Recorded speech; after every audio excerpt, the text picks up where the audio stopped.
So Steve from Engie, great to have you here with us today. Can you start by telling us a little bit about what you do at Engie? Yeah, so I'm Steve Waters. I'm head of continuous improvement at Engie. So basically, it's a UK-based shared service centre. So my team and I are responsible for improving, the back office function, the services that we provide, looking at automation. We're also focused on people element of it as well.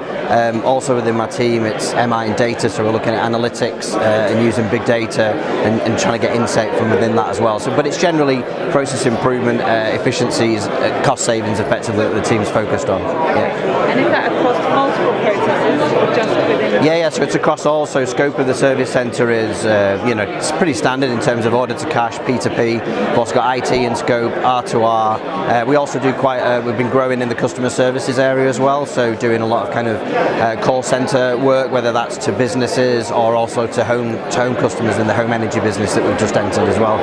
Yeah. Can you tell us a little bit about the scale of your shared services? How many people? Transactions? Yeah, so we're around about 300 people now, although probably by the end of the year about 350 staff in total.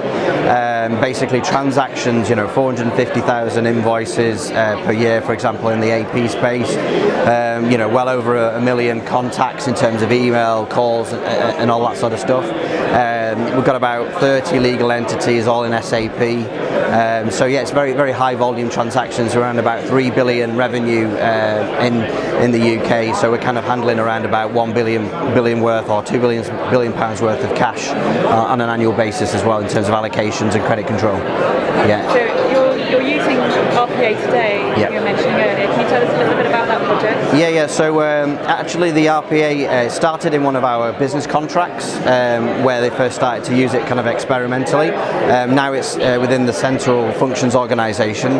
We use Blue Prism technology, which basically we've got a team of around about, I think there are about 6, I'm not sure exactly the numbers, around about 10 people in the team, a mix between developers and business analysts, basically, who are then working with the business units, with the service centre to obviously implement RPA solutions across the business. So probably been going in Engie in a broader scale within the last 2 years, so identifying opportunities and then obviously running projects to implement RPA. Okay, and that team of 6 to 10 that you were talking about, do they sit within shared services or outside shared services? They're not, they're within central functions, so they're aligned to, a bit strangely, but they're aligned to with the HR director under that ownership, but obviously reporting quite up to the exec board, so it's got exec sponsorship from the CEO who's keen to obviously use RPA, market RPA to our customers as a bit of a kind of differentiator. So they work closely with the shared service centre, but ultimately also then working directly with the business units as well at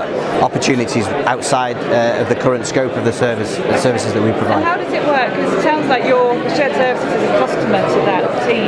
Yeah, that's right. That sounds about right. Yeah, so I think it's fair to say we're kind of identified that we almost need to work more closely together in the future, and that's very much the direction this year, to try and get an end-to-end view on processes. I think they've kind of tended to look so far a little bit in isolation at bits of the process, whereas what we want to do with the kind of UK transformation team, which is kind of a CI team for the entire organisation. So we primarily focused on service centres and our processes, but there is also a kind of a continuous improvement element across the business. So we're working together with that team to improve the end-to-end processes, working with RPA, and I think that's very much my vision of how we can grow and get more out of RPA. Is we need to kind of look more holistically across the process. So if we're implementing a billing solution, we don't just do it for one contract. We're saying that this is the standard billing process across the organisation, to then get the maximum benefits out of it. We're not there yet, but I think that's where we'll be heading in the next 1 to 2 years. Right. Yeah. And what are you using Blue Prism for today?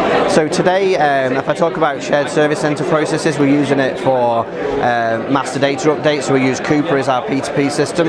So there's quite a lot of, or there was previously quite a lot of manual processing around editing purchase orders, taking feedback from the business about something that needed to be updated. So now we can do that en masse. So we're using it as a kind of a mass update tool to edit purchase orders, to correct information where somebody leaves the business, for example. We need to replace them with a person who's now responsible for those POs. So So we're using it for things like that. We've also got a business case, and basically the system's ready to go actually for billing. So basically the business will send us invoices, the RPA solution will pick those up and then process them through SAP, send out to customers for a billing solution. So that's our scope, but as I say, they're also using there's a billing solution, I guess, at the beginning of the process as well, so taking work in progress reports, basically extracting invoice copies for then billing or sending that information to customers to basically get them to agree to what we're going to then bill them. So I think if we join that process up, as I say, that's a massive opportunity for us. It's also being used in the business for goods receipting on behalf of contract administrators.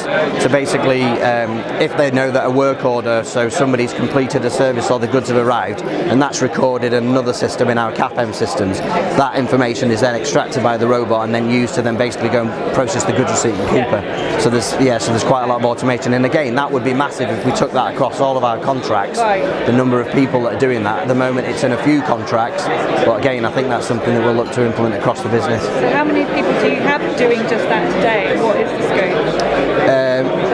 Doing what, sorry, in terms of contracts? So I think it's across about 3 contracts. So I would say it covers probably around about 20 FTE of work. But I say, if the works cost administrative population across the company is probably in the low hundreds, I would expect. So if you implemented it out across all of those contracts, then there's a massive opportunity for savings, I think. Yeah. So how many robots have you got live today, roughly?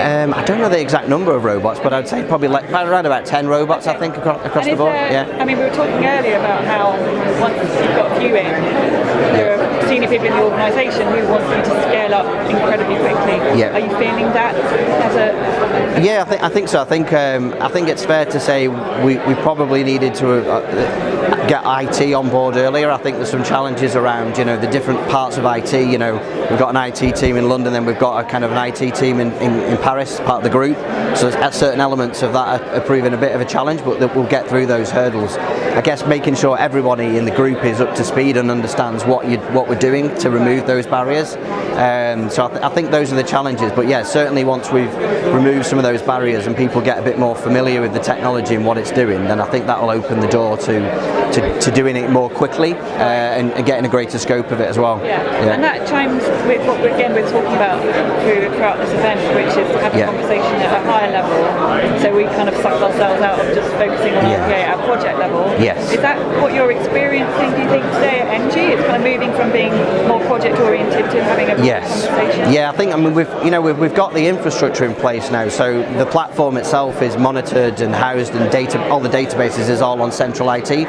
So we've got the IT infrastructure bit in place, but I don't think what we've got in place is the business change management and the kind of sponsorship and I guess push down to the business that we will use this and you will all go to a standard process, and then that will then give the opportunities to standardise and get the robots working across lots of different places. Yeah.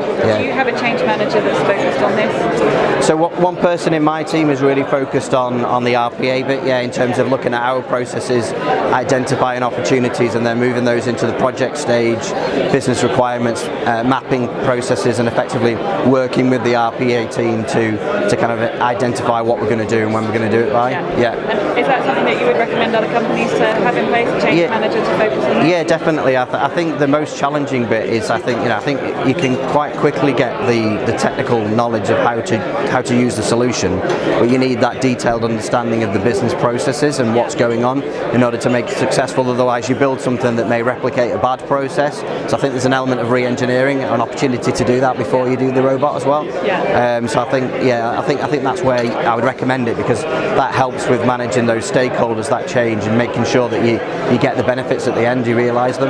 Yeah. Great. Steve, thank you very much indeed. No problem. Thanks, Susie.